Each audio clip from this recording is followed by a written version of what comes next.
Hi guys, if your big cocky grandma has a YouTube account, or if you have a YouTube account, make sure you sub and like. Thank you. Alright, let's go straight to the video. This is a simple thing, okay? Pete Davidson. If you are a Joga player, you sign a contract saying you deserve any insults thrown at you. That's it. Davidson's father tragically died during the attacks on the World Trade Center in New York City, September 11th, 2001. Pete was just 7 years old. His whole life was turned upside down. Wait, his dad died in 9/11? And won during the attacks on. You deserve any insults thrown at you. Wait, what? That's it. Davidson's father tragically died during the attacks on the World Trade Center in New York City, September 11th, 2001. Pete was just 7 years old. His whole life was turned upside down and struggled to live a normal life after that. Comedy was his escape. At the ripe age of 28, he has accomplished more in 10 years than most will in their lifetimes. However, many of you probably don't know Pete for his comedy. A lot of you have probably been wondering why this guy is even famous in the first place, and how it's possible that this lanky dude with horrible tattoos dated Ariana Grande, Kim Kardashian, and various other successful women. Today we are going to figure out what exactly is the hype surrounding Pete Davidson, why women love him, men hate him, and everyone else is wondering why they know his name but nothing else about him. Stay hydrated. This is Ladder 118, a fire truck crossing the Brooklyn Bridge towards the two burning towers, not knowing this will be their last run. XQC, 6 men were inside. One of them was Scott Davidson, a Staten Island native, father of 2 children, Casey and Pete. Ladder 118 was assigned to help the people stuck in the Marriott Hotel. The hotel was a 22-story building located between the North Tower and the South Tower. The 6 men were helping people evacuate the hotel. While helping people evacuate, the men didn't think they were in immediate danger. There was no fire in the hotel, but it was still necessary to get guests and employees out of there in case the situation escalated. Debris was falling from the sky. Ladder 118 was helping handicapped people down the stairs, helping guests out of stuck elevators, and helping people who were stuck in their rooms. They saved over 900 guests before the Mayday call came in. As the towers came down, people ran in all directions. Scott Davidson and his 5 men didn't run. They guided people in the direction to escape. They knew what their fate would be, but chose to help others instead of themselves. They died as American heroes. Pete was just 7 years old when he had to deal with the trauma of losing his father. As sad as it is, this is probably the reason behind his successful career. Kids didn't feel bad for him. They weaponized it against him. And here's how shitty Staten Island kids are. Yeah. I still got picked on, like, the next day. And they knew. Yeah. Did they pick on you with that? No. Oh, but they were just still mean, just still like, fuck this kid. By the time Pete was 9 years old, he was bald, from ripping his hair out in pure anger, rage, and depression due to the loss of his father. As a result, he acted out in school a lot, talked back to teachers, and tried to make people laugh. He was a class clown, but not the one that people admired. He was laughed at.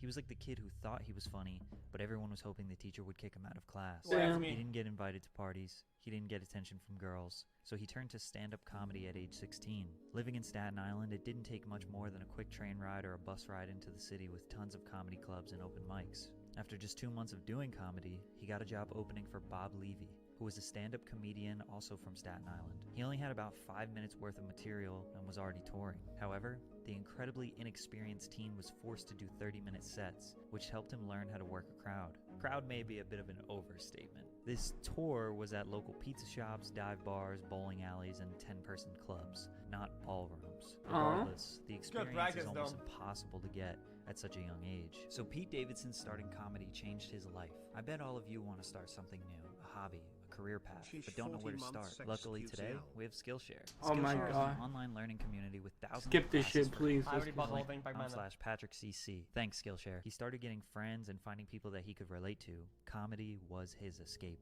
Unfortunately, at age 17, he was diagnosed with Crohn's disease, which is a type of inflammatory bowel disease that causes weight loss, extreme stomach pain, cramps, and is not curable. What seemed to be a never-ending list of trauma ultimately made Pete a pretty funny comic. People saw his potential. One of these people was Nick Cannon. Nick became Pete's manager of some sorts and got him opportunities to perform at clubs in front of larger, more engaged audiences. He moved to Brooklyn Heights, went to St. Francis College, but spent all of his time working on comedy. Very quickly, his agent got him a consistent TV role on MTV's Guy Code in late 2012. He decided to drop out of school and dedicate all of his time to this show to see if it will amount to anything. Guy Code Season 3 premiered January 15th. Nah, because of how bright it is at the end, man. Why was it so bright then? It was an MTV show where celebrities and comedians would tell stories about the unwritten code of conduct between straight men. Episode 3 would be Pete's television debut in a horrifying purple v-neck. Buddy is dressed for a Chris Angel live show. He was a regular on Guy Code for seasons 3 and 4. As cringe as the show is, it really helped the comedy scene a lot. Tons of now famous comedians got their first exposure through this show. He had a few other MTV appearances on Failosophy and Brooklyn Nine-Nine, as well as becoming a regular on Nick Cannon's Wild 'N Out for seasons 5 and 6. 2013 was a huge year for him considering he was only 19, fresh out of college, and on like 4 different TV shows. Constantly being surrounded by celebrities and comedians, Pete met Amy Schumer and they hit it off. Amy Schumer was absolutely exploding in her career at the time. She offered him a small role in her film Trainwreck that was in production.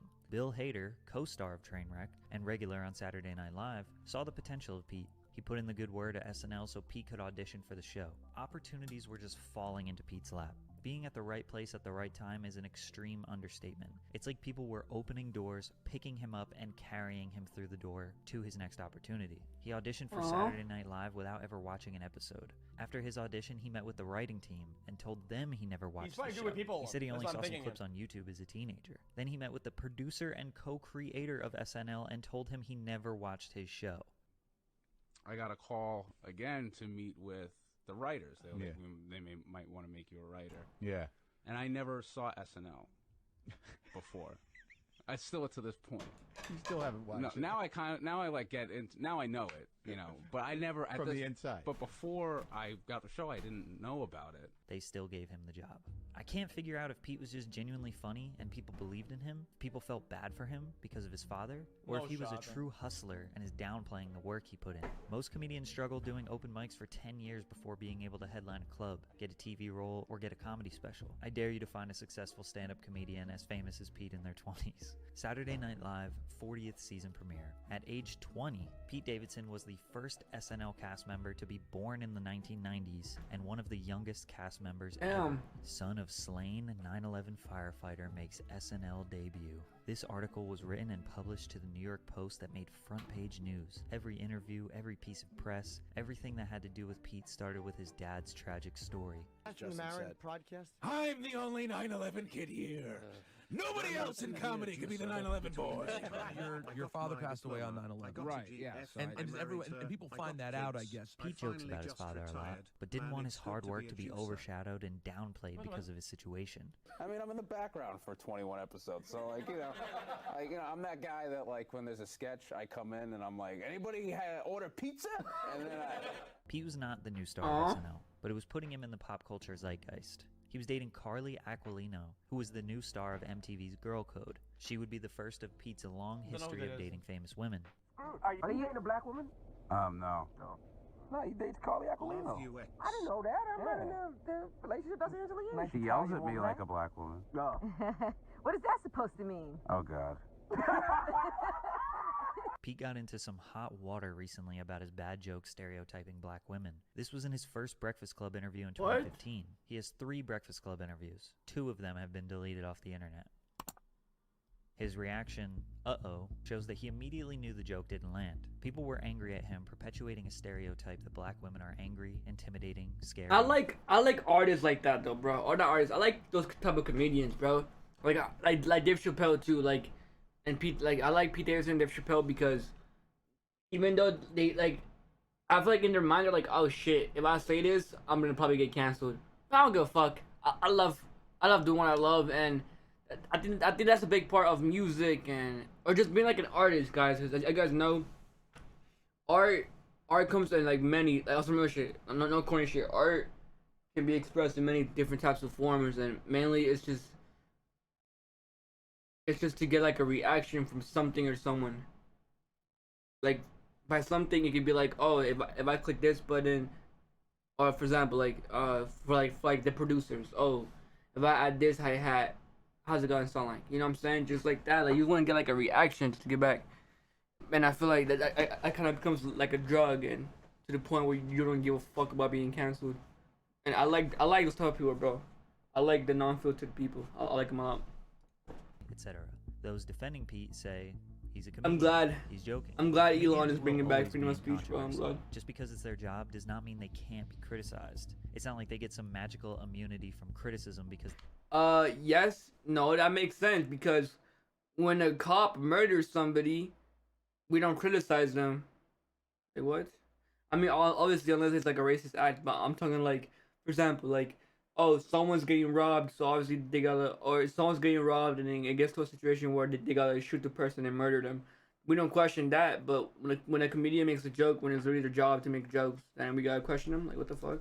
They stand on a stage. We all have been in a situation where someone said something rude, and you call them out, and they say, "Come on, it was just a joke." Good comedians. That's a tough line, though. That's a really tough. I think that's like a really tough line to lie, because if you're going on a podcast, it's a whole different vibe, right? And you're more like talking than being there as a comedian. You're there and as an appearance as a person, not as a comedian. So if you make a joke and it's not like very much prepared, it's gonna be. Of course, it's gonna be taken a little bit more harshly than if you're on a stage. This is how it is. Push the boundaries. This is how that works. Yes, I agree. This is how humans will react to that. Yes. People who are reserved, respectable, and modest are not funny. The thing about Pete and a lot of other comedians. You go to a stand-up comedy show. You go to a joke place or whatever the fuck. You're there to laugh. You're in the mood of laughing. Everybody knows what's going on. Everybody knows everything is made for you to make you laugh, right? That's how it's. But even then, people still cancel people on stage. Your points are now opinions. That's just kind of how people take it. So that's why it's gonna be harsher.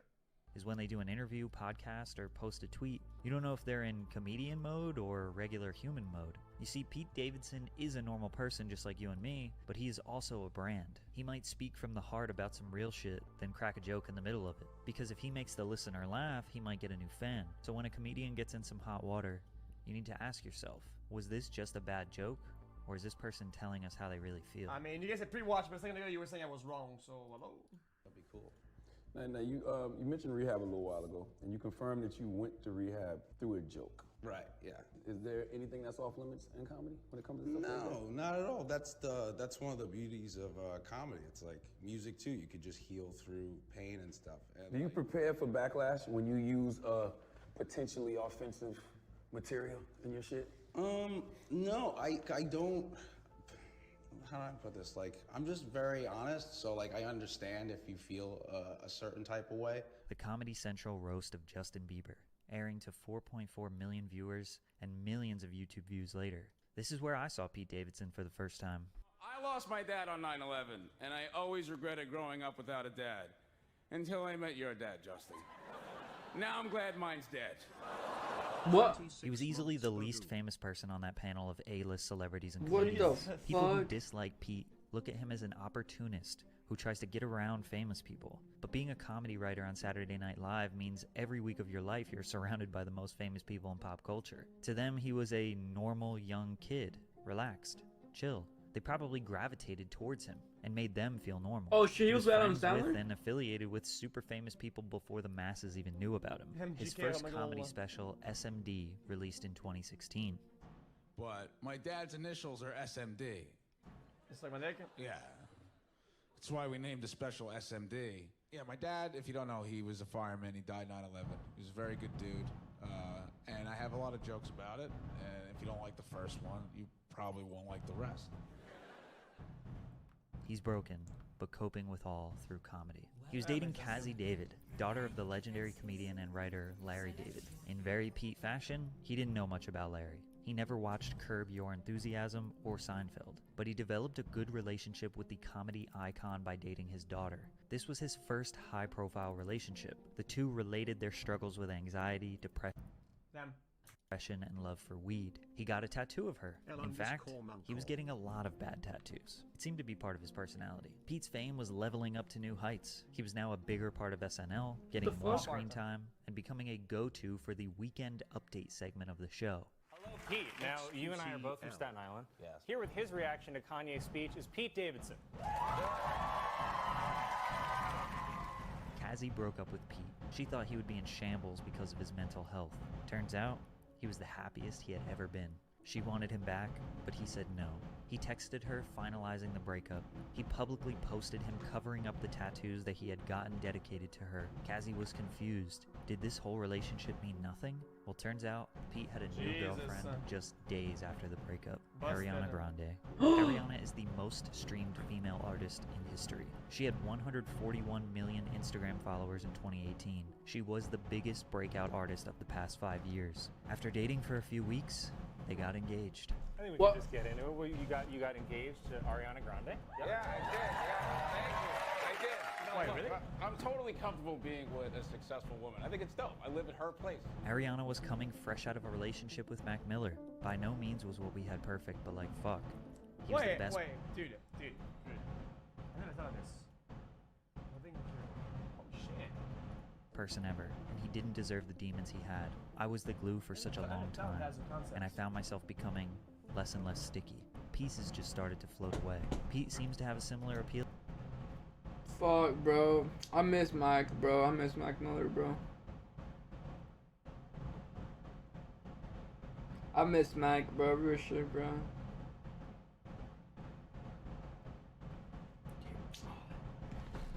I don't think we're gonna ever get a Mac Miller again, bro. Mac Miller, white boy with tattoos who appears to be a badass but is kind-hearted and broken on the inside. And oh man, did these two have the most middle school Tumblr love relationship ever. The day I met her, I was like, hey, I'll marry you tomorrow. I sent her a picture of engagement rings. I was like, do you like any of these? She was like, those are my favorite ones. And I was like, sick. The universe works in weird ways, he says. All I know is that I'm the luckiest guy in the world. I thought you into my life. You know what you dream it would be like? It's better than that. I thought you into my life. You know what you dream?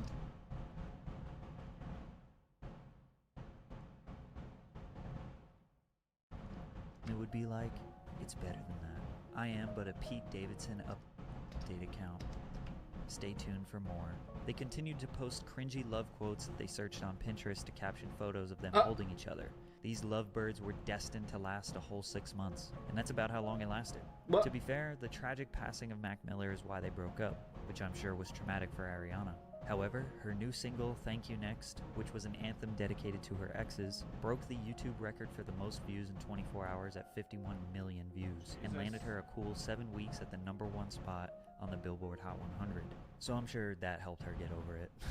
But it helped Pete's fame even more. He went from a C-list celebrity on SNL sometimes to a full-blown A-list celebrity and a new star of the show. He became too famous for social media. Death threats from unrealistically angry Ariana stans. He literally deleted all social media in 2018 after the breakup and basically has been offline since then. However, Ariana exposed him to the world for having something that was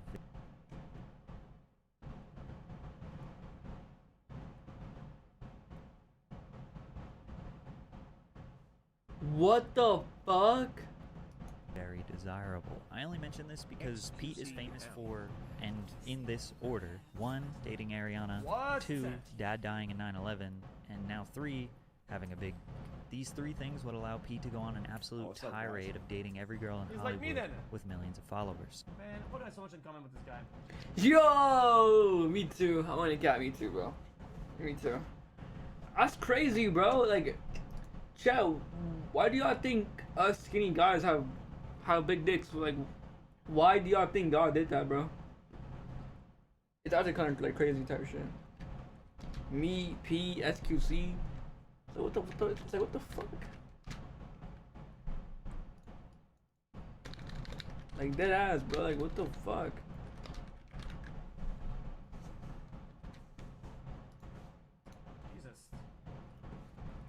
Baby. Kate Beckinsale, who is 20 years older than him, Margaret Qualley, actress, Kaya Gerber, model. He was also getting a ton of work in the industry. Set It Up, What Men Want, Big Time Adolescence, The Dirt, The Angry Birds, The Jesus Roles. Pete couldn't stop getting girls, movie roles, and tattoos. But the lifestyle couldn't be sustained. You know what though? Here's couldn't stop something getting obvious that I feel like he hasn't said a lot yet. I think him being good with people, like a people charmer, is like his massive biggest asset. Okay, him letting all those opportunities and being carried to the door, whatever, right? And him getting all these girls.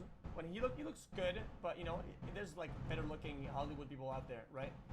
It's just he has like a mass charisma. Girls, movie roles, and tattoos. But the lifestyle couldn't be sustained. He checked himself into rehab in the beginning of 2020. What does cutting look like? I cut my chest. That's why I started getting tats on my chest, is to like cover them. How often do you still battle with depression? Oh, I'm always depressed, all the time. You think you've ever hit rock bottom? Oh yeah, I hit it all the time. Pete is brutally honest. He acknowledges the fact that Ariana made him super famous. He knows that he looks funny and has bad tattoos. He is very transparent about his addiction, his disorders. As a man, especially at that level of fame, it's extremely hard to be that open about your life. Most people... In my opinion, when you get a lot of tattoos, you're still redeemable. If you have no face or neck tattoos, you're still chilling, in my opinion. People in Hollywood are putting up a front of who they really are. So when somebody like Pete is open and honest, it makes people love him or hate him even more. People think he's smug or sneaky, when chances are the people that are beloved, always smiling and happy, are usually the ones to beware of. He released his new special on Netflix and just kept the ball rolling. Yes, Everyone did their best throughout the pandemic. Pete had to promote his new movie, King of Staten Island, on Zoom interviews, telling them the story of his dad dying. This movie was basically a biopic about Pete's life, so every interview he had to relive all the tragic memories of his past, testing his sobriety. He remained strong. Rehab really changed his life. Now dating Bridgerton star Phoebe Dynevor and getting a role in Suicide Squad were among the highlights of 2021. He wanted to leave SNL. Here's the thing, is like I personally think I should be done with that show because they make fun of me on it. But he decided to stay anyways. What? Speaking out may have worked in his favor, because after this interview, he was not just in the background anymore. He got plenty of skits written around him that would become some of his most popular work.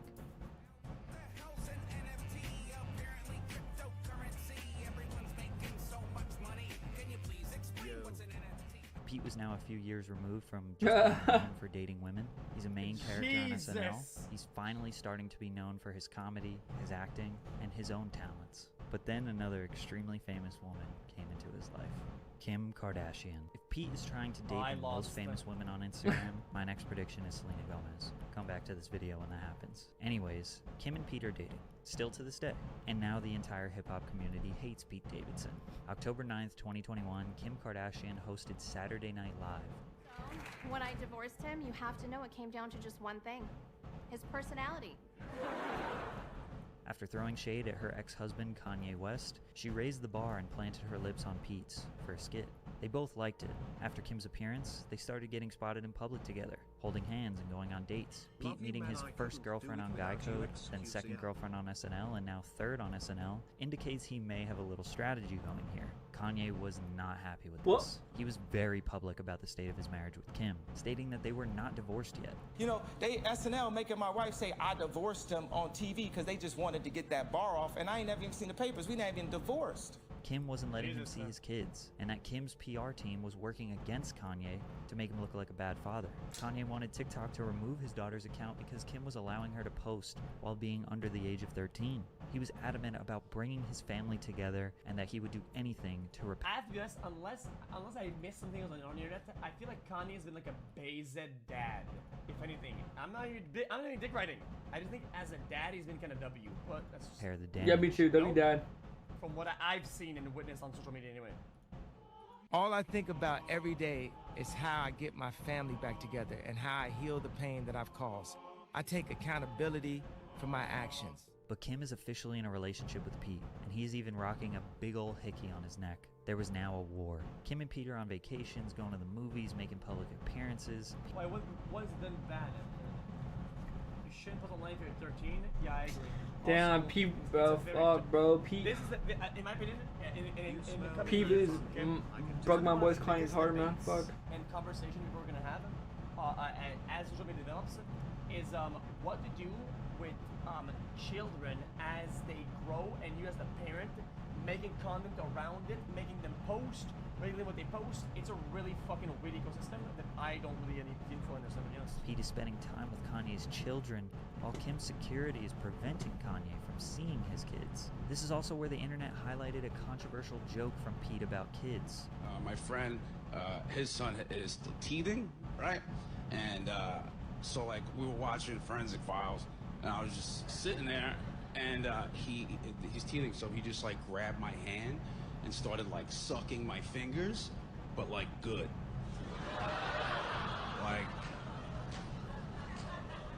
Like I definitely left it in there for a second.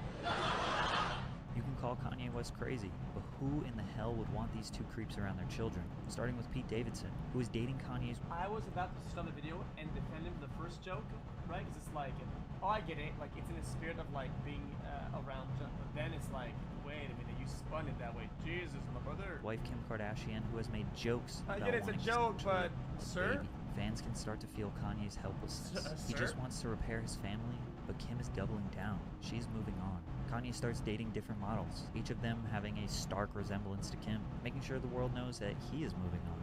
But the fans knew he was having a meltdown. Whether it was justified or not, he was struggling. He gave Pete a new nickname, Skeet. Kanye won't even refer to Pete by his real name. Kanye won't even collaborate with his longtime friend Kid Cudi because he and Pete are friends. He posted a picture of a civil war against Pete where Drake of all people is on his side, and a picture of MGK feeding Pete in his underwear. Pete is trying to break up my marriage and destroy my family. That was the narrative he was pushing. Now hip-hop fans were riled up. The Kanye and Skeet beef was trending worldwide, and to no surprise they were on Ye's side. Pete's response was a private text to Kanye in which he posted, "I'd never get in the way of your children. It's a promise. How you guys go about raising your kids is your business and not mine. I do hope one day I can meet them and we can all be friends." Kanye told his fans if they see Skeet to scream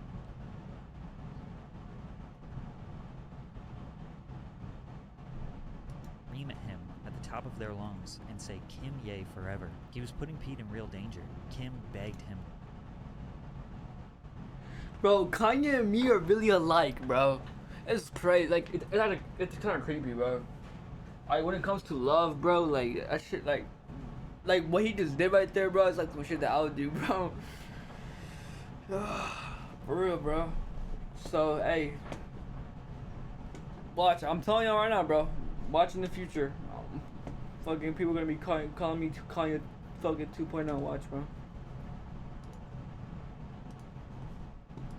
Stop. He kept going. He released a song called Easy, where he said, "God saved me from that crash, just so I could beat Pete Davidson's ass," and depicted an animated version of himself decapitating Pete. Even Ye fans knew he was taking this too far. These are serious threats. Pete finally decided to stand up for himself, texting Kanye to grow the fuck up, and posting a picture of him allegedly in bed with his wife, after long messages of him.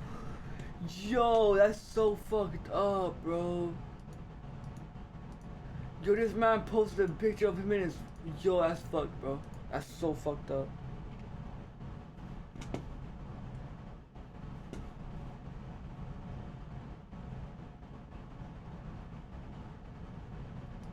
Begging and pleading with Kanye to get help, but also leave them alone. The world is starting to realize Kanye is looking more like an insane and over-obsessive ex than a man being taken advantage of. Jack, Pete seeming... Imagine we live in a world where this is a whole, I've been saying since the beginning, a massive skit, right? Where fuck SNL, fuck all of his other shows, his other movies. This is his life, his biggest work, biggest fucking role, right? Where he's this paid actor to go out in Hollywood or whatever and be with Kim or whatever the fuck, right? And you know that picture where he's in bed with her, he's actually alone, and he's just greasing it out the wazoo, right? Biggest paid role ever, dude. Better than you get that crazy. It could be his bad boy image. Wait, I want to see what he really said. Begging and posting a picture of him allegedly in bed with his wife after texting Kanye to grow the fuck up and posting a picture of him allegedly in bed with... Wait, what did he say right here? Guys, can you please?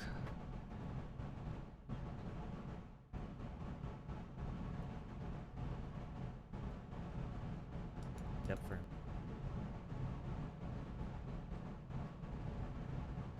himself.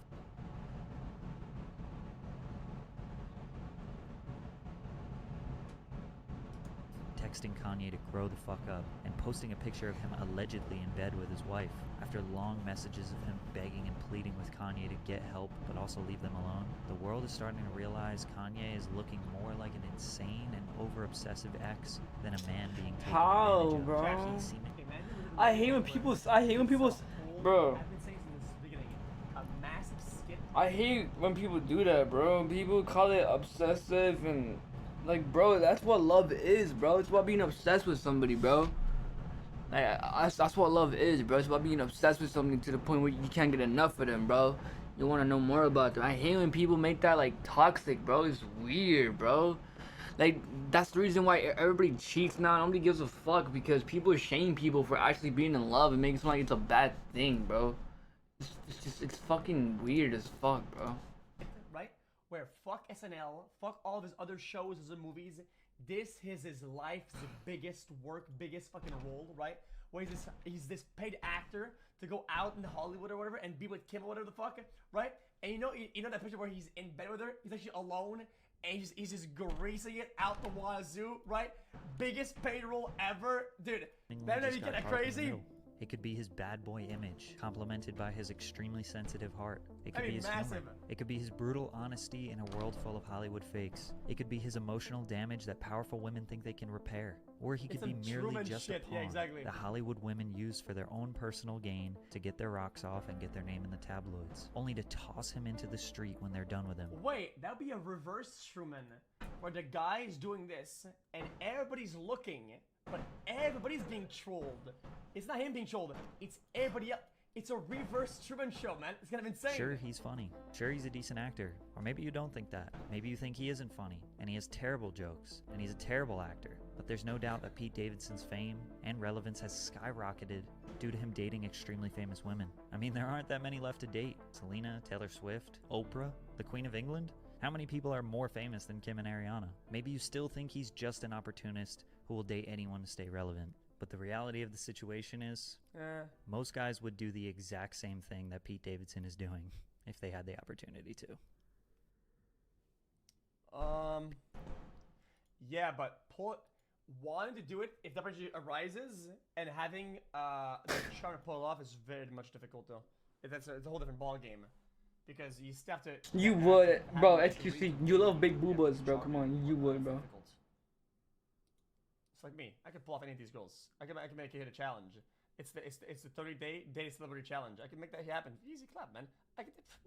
It's like nothing to me. What? 30 days. 48 months. I can get any Can top I get celebrity an out there. XQCL? Easy, man. I'm not gonna reach out. I know I'm right.